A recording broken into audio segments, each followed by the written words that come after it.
serious opposition. You only have to buy one person. Look, the problem is the way this country is set up with majority vote. It creates a two-party system.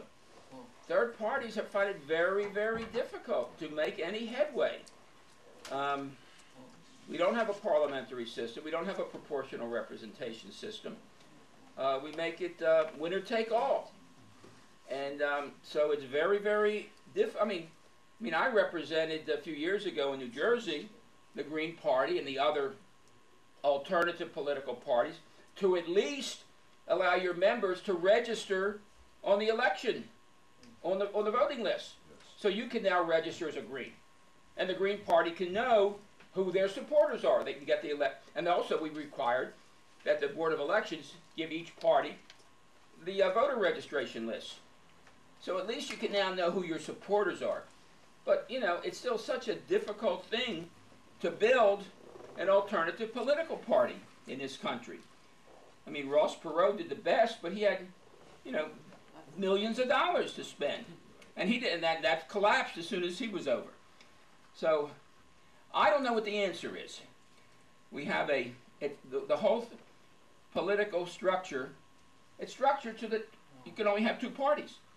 There's no incentive, really, for alternative parties to do anything. They can't get anywhere. It's very, very difficult. Maybe in a few places you can. Maybe in Madison, Wisconsin. Yeah. Maybe in San Francisco. Yeah. Maybe you can get somewhere, but that's pretty limited terrain. Yeah. I thank you, Mr. Askin, for a wonderful presentation. I'm very happy to be here. My name is John Braden. I'm a teacher, writer, and activist, and this is my first time at the Bergen County Greens. I live in Hoboken, New Jersey. Ed was nice enough to pick me up at the train station. Call me a wild-eyed optimist, but I really believe that this could be the issue that really takes the third-party thing and raises the, because I think, this is symbolic. It's very easy to, I think if we don't make hay with this, I'm considering a candidacy as a Green to try to build up and galvanize the Hudson County, because there's no more Hudson County Green Party now, so I would like to get some energy going there. But if you look at this in connection with the entire rise of the corporate state since Ronald Reagan got in, and the inequality of wealth gap, and if you look at it with the financial meltdown last year, and you put all these pieces together, and then you add this, I think if we don't make, this is like a big fat pitch is being served to us, and if we don't hit this out of the park, shame on us.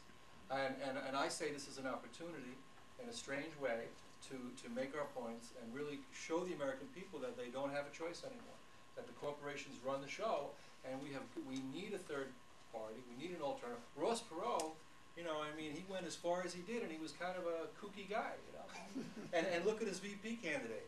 So I think if we put forth credible candidates and we make good arguments, I believe that this is our moment. You should be making this talk in a stadium full of people, really, and they would all be nodding our heads like we're doing right now, Or at the very least, there should be a public access TV in here, So let's get the word out. But I thank you. I tried to take notes, and I want to download a copy of Stephen's dissent. Okay. And I want to carry that around with me. Because it's a wonderful dissent, really. Thank you so much, though, for this presentation. I'm so happy. Yeah, as Larry Tribe, the Harvard Constitutional Law professor, called Stephen's dissent masterful. Polls show that most Americans disagree with this decision, so I agree with you. We should look at it as an opportunity because most people see it for what it is. Question: the earlier portion where you were talking about corporations, I don't remember who the quote was, but corporations have only such rights as they're granted by their creator. Dartmouth College case. Is there any avenue through that through the charter process? I know it would have to be by states, and then everybody simply moves to Delaware. But right. Is there a way? Could that legally at least be done through the charter process to limit what corporations can do? Well, that's an interesting question. There are bills in some legislatures around the country that are trying to do that. Could you explain I don't know. The Supreme Court may say it violates the First Amendment. The First Amendment rights of corporations. Could you explain what exactly what is being suggested here? Hmm? Could you explain what's being suggested for everyone? Well, what's being suggested is that corporate charters make very explicit that they can't spend corporate money to support candidates for office. Some legislatures are trying to do that. Because they're supposed to be, you know, corporations are only supposed to have such powers as their the charters give them. They're all chartered by states. Now, they're all kind of, but as Gary says, well, then they'll all move to some other state. So that if New Jersey says you can't do that, they'll be incorporated in Delaware or Pennsylvania. And then what do you do? Can New Jersey then control what they do? Probably not. So these are not easy answers, and we're going to be spending the next few years trying to figure out what can and cannot be done. Paula? Aren't many of the corporations globally owned? I mean, Well, are they United States? Yeah, but they're owned chartered companies? somewhere. They have a charter in some state. Because at some point, won't certain parts of the American public say, wait a minute, we don't want people from another country controlling our... Well, there are bills in Congress which are trying to do that also. I think the Schumer Van Hollen bill says if 20% of the board of directors are foreign nationals, then they can't spend their corporate money to elect it, or some, somewhat or some somebody's percentage. thinking of that angle. So yeah, they're trying to work out some of these things. How far they'll get with it, I don't know. As I say, first they got to pass the House and the Senate, and they got to get past the Supreme Court. It's a tough road.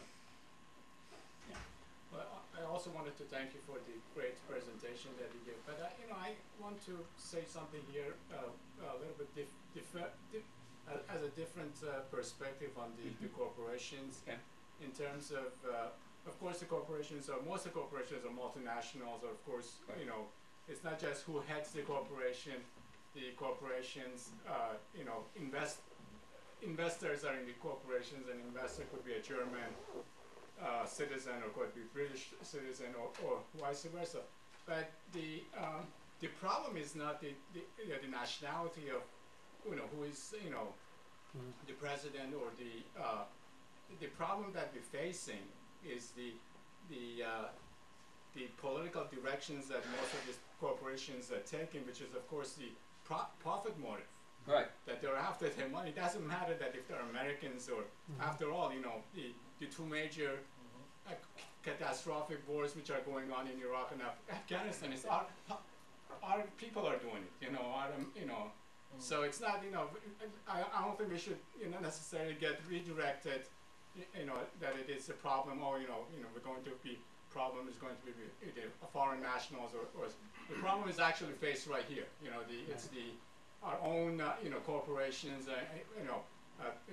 multi-billionaires, profit system, which is, but the other point I wanted to make is that in the final analysis, what you're saying basically, and what I hear from you and everybody else here, that it is really up to us to make the change.